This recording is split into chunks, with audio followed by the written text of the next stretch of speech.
Welcome back, Daisy Cakes! Today we're going to take a look at the 1946 Retro Hugo nominee, Red Son of Danger by Edmond Hamilton. Why? Because I'm Daisy Ex Machina, the drag queen detective who investigates all things speculative in science fiction, fantasy, and horror. This is my series where I find Golden Age science fiction writers from the Retro Hugo nominees year by year. For the 1946 Retro Hugos, which, if you don't know, were announced in 1996, I picked The Red Son of Danger by Edmond Hamilton because, one, I haven't read anything by Hamilton before, or at least I don't remember. Two, he was married to Lee Brackett, the queen of the space opera, who I picked for the 1945 Retro Hugos. And three, the blurb made it sound like a campy good time. Spoiler, I was shocked by how much I enjoyed Red Son of Danger. This is volume 18 of the Scientification adventures of Captain Future, the Wizard of Science, the Man of Tomorrow, and the Futuremen. Now first, we have to talk about the ridiculous word scientification. This was a term created by Hugo Gernsback, who the Hugo Awards are named after, going back to 1915. Of course, the term never caught on because it doesn't quite roll off the tongue. Scientification. Scientification. Of course, it would later become known as science fiction. In 1954, Forrest Ackerman coined the term Sci-Fi, which was an analogy to the cutting-edge term hi-fi. In the 1970s, some science fiction authors and fans made fun of the term sci-fi and pronounced it as skiffy. Now, I think this was because at that time, the genre of science fiction was really looked down upon, and the term sci-fi maybe sounded immature to some people. In fact, highbrow science fiction fans at that time claimed the only acceptable abbreviation for science fiction is SF, simply SF. And you can come across this discussion in older books from that time period, looking especially at Harlan Ellison. The term sci-fi has never bothered me, but I guess it does sound a little bit campy. Speaking of camp, Edmond Hamilton's Captain Future, the Wizard of Science, and the Futuremen sounds like an over-the-top camp romp.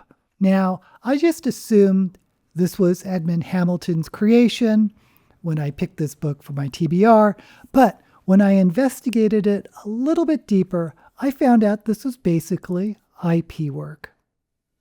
IP work is usually when a publishing house creates an idea or has the rights to an idea and then hires an author to write it. For example, The Hardy Boys wasn't written by just one person. It is IP, which several writers has written under. Also, Star Wars or Star Trek is IP because the authors don't own the world. So where did the idea for Captain Future, the Wizard of Science, and the Futuremen come from?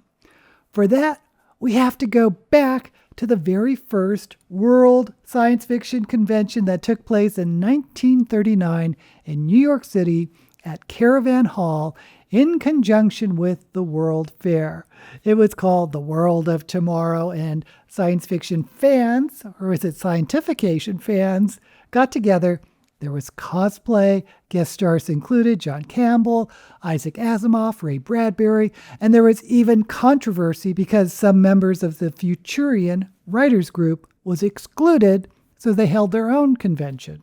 Anyway, getting back to the World of Tomorrow, two attendees were Mort Weisinger, who would become an editor at DC Comics, and Leo Margulies, who allegedly at one time edited 46 magazines, many of which were speculative, and he was known for putting together science fiction or sci-fi, skiffy, SF, scientification, anthologies.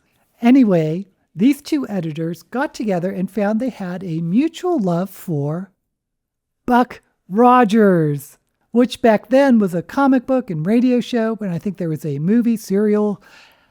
So they loved Buck Rogers. They wanted their own thing. So these two came up with, you guessed it, Captain Future, the Wizard of Science, and the Futuremen. Of course, they needed a writer, and they got together with Edmond Hamilton, who agreed to give it a go. Now, there are almost 30 Captain Future stories floating around during the 40s and 50s. Edmond Hamilton wrote like 95% of them. If you want to know more about the history of Captain Future, FizFop has done a really excellent video on it, and I'll link it below. Now, when I read this, there was a character which really reminded me of Captain Future that I think most of you may know and love. And no, I'm not talking about Buck Rogers. I am talking about Buckaroo Banzai and the Hong Kong Cavaliers, who were in one of my favorite movies of all time, the super campy 1980s movie, The Adventures of Buckaroo Banzai Across the Eighth Dimension. Both Captain Future and Buckaroo Banzai are ridiculously perfect and are polymaths, are these super geniuses. Like Buckaroo is a physicist, neurosurgeon, test pilot, and of course, rock and roll star. Captain Future is a pilot, scientist, athlete, sharpshooter, and he is dedicated to fight crime across the galaxy. The Futuremen are Captain Future's 3 sidekicks or companions, including Professor Simon Wright, who is a disembodied brain that floats around in a box with these tentacle eyes. Professor Simon has trained Captain Future in science and continues to be his mentor. Greg is a 7-foot-tall, sentient robot. He's the muscle of the gang.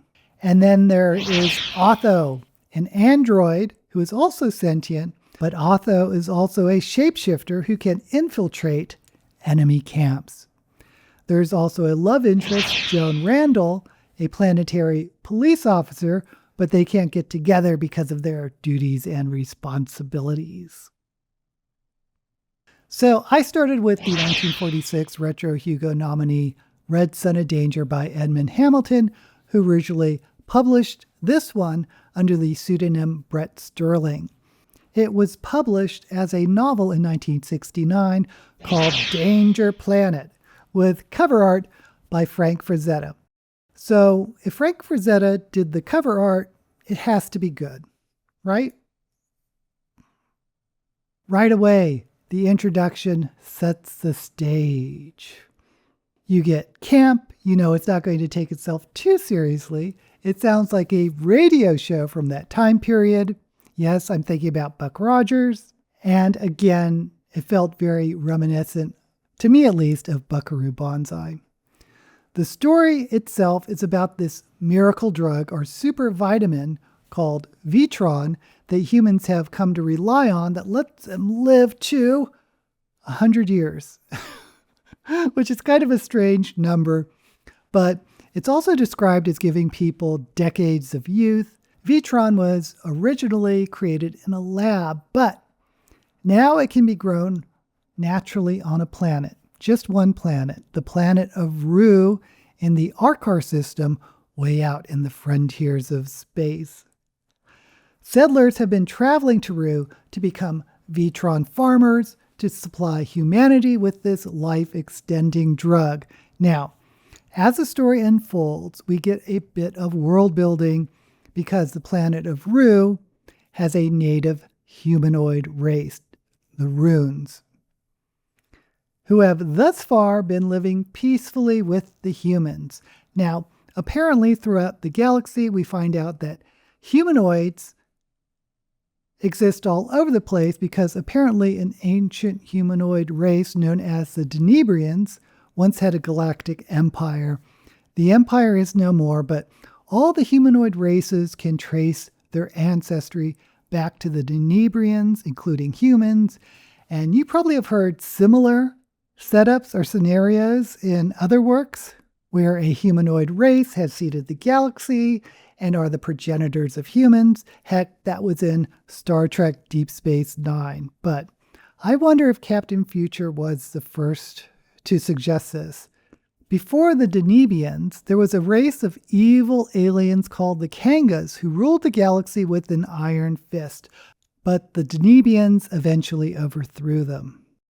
So, getting back to Captain Future, there's a rebellion on the planet Rue and a potential war between the human settlers and the native Runes.